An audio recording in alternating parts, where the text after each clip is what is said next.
Superteam be the risk. You gon' know it when you hear it. Oh, my desire is to please ya, to be more and more like you daily, each and every.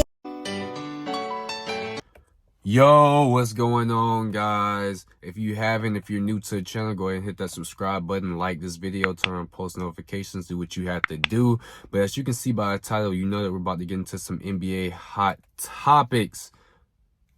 So let's go ahead and get into it. No time for waiting. Okay, so first off, I want to go ahead and talk about the Phoenix Suns acquiring Bradley Beal. So let's go ahead and go over these trade details. So the Wizards are sending Bradley Beal to the Suns in return for Chris Paul, Landry Shamet, a bunch of second-round picks, and multiple pick swaps. So this is basically clearing out the Suns' picks. But you're getting a scoring machine in return in Bradley Beal, a former All-Star, to pair alongside Kevin Durant and Devin Booker to make an amazing trio. Like, it's a handful of buckets just with them three guys. You're getting rid of an aging Chris Paul, but you're taking on a massive contract in Bradley Beal. Now, you're probably wondering how a guy of Bradley Beal's caliber basically got traded for nobody, because I'm already knowing that the Wizards will probably waive Chris Paul. It's no use for him being on a rebuilding team. You know, he wants to be on the contending team. So I see Chris Paul as no services for the Washington Wizards. So basically, they traded him for Landry Shamet and just a bunch of picks. And you may be asking yourself, but Bradley Beal, he has a no trade clause. And in his trade clause, he kind of fixtures around what he can be traded for. So basically, the Wizards should have traded him before they even gave him a massive contract and gave him a no trade clause with incentives on his deal and stuff like that. That made no sense if you're going to trade him anyway, knowing that he was most likely not going to want to stay in Washington. But Bradley Beal played it smart, getting the money, getting the bag for real. Now, I think, how can the Suns make this work? Because we already know, watching them in the playoffs towards the end of the regular season too, that the defense was lacking. They lacked defense, and they lacked a good bench depth, you know, like the Denver Nuggets. With the Denver Nuggets being young too, they're always going to be contenders in the West. And right now, even acquiring Bradley Beal, I feel as if the Suns, like, they're not matching up with the Denver Nuggets. So I see more trades coming with DeAndre Ayton being the main piece. Maybe you can get a solid couple bench pieces, defensive pieces, and going into free agency with limited money. And hopefully, you know that you can make something work and make something happen.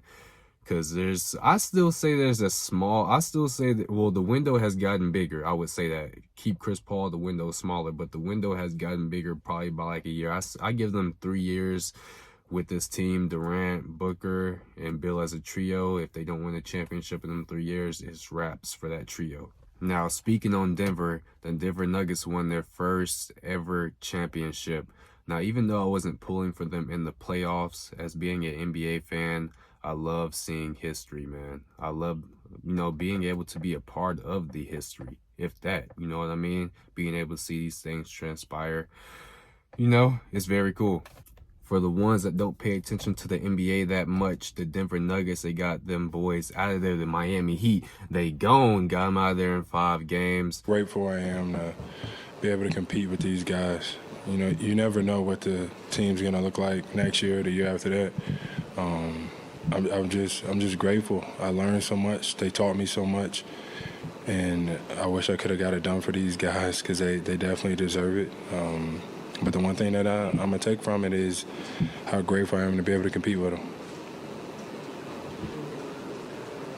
For the one series, Jokic, Jamal Murray, you just got to give props to the whole team. Aaron Gordon on his defense, leading the defense. Kentavious Caldwell-Pope, Jeff Green, DeAndre Jordan, Bruce Brown. All these guys, from the vets to the youngins to everybody. You know, and the crazy thing about this team is that they're just getting started. Like, their core is crazy. Jokic, Porter Jr., Jamal Murray, Aaron Gordon. That core is insane. And if they run it back with this team next year, which I'm pretty sure is going to happen, they're going to be tough to beat. Like, this might be the closest team to that KD's Warriors era. I do see a dynasty starting in Denver. Like, them boys are super tough. I love everybody's game. Jokic passing, Aaron Gordon's defense, Jamal Murray's ability to create for himself and to create for others. Just the veteran presence of, like, that's what you guys in the NBA, man, everybody plays a role. You know, DeAndre Jordan, locker room guy, Reggie Jackson, that was a great signing. Bruce Brown, who I love from just watching on the Nets, like, he's the perfect role player for any team. I feel like, you know, he can fit into any team system pretty well. You also have the rookie, Christian Braun, like, he's only going to get better. Playing alongside Jokic, Gordon, Porter Jr., Murray, like, he has guys, and he has all these vets. Like, he's only going to get better. So this team is going to be scary to look out for. It's going to be scary hours. How we thought scary hours were in Brooklyn. Well, let me tell you, scary hours are officially in Denver. Lastly, and to end off this NBA Hot Topics video, we have Ja Morant. What's a Hot Topic video without Ja Morant? You know, he's been circling in the media a lot for flashing guns to the media. You know, first time, Adam Silver gave him a pat on the back. And he did it again, and everybody was shocked. The whole NBA world was shocked. Like, why does Ja keep doing the same thing? He hasn't learned from his lesson? Like, what is going on? You know, to me, he definitely needs some guidance. He needs somebody to guide him in the right path, because, you know, he doesn't know the blessing that he has. You know, his ability to be able to be a great role model for other kids and for kids to look up to him, to do the right thing and not the wrong thing. But Ja Morant is suspended from next NBA season for 25 games, so about a quarter of the season, which isn't bad at all. But he will be without pay for those 25 games. But, you know, it's the principle of it. He's losing money that he really should have. That's the thing. When you make poor decisions, consequences come with it. And along with that being said, if you saw the new qualifications about being on the All-NBA team, you had to play 65 games. So Ja Morant will miss that too, because he'll only be able to play 57 games out of an 82 regular season. With everything being stated, I wish Ja Morant the best of luck. Hopefully he figures everything out and he gets his head on straight. Hope you guys enjoyed my NBA Hot Topics video, my first time ever doing this. Comment down below what I can do to be better at these videos, and also comment down below what you want me to talk about, and I will talk about it. You know, as videos go on, I'll get more consistent. I'll get better at doing this. So I hope you guys enjoyed. If you haven't, go ahead and hit that subscribe button, like the video, comment, turn on post notifications, and stay tuned for the next.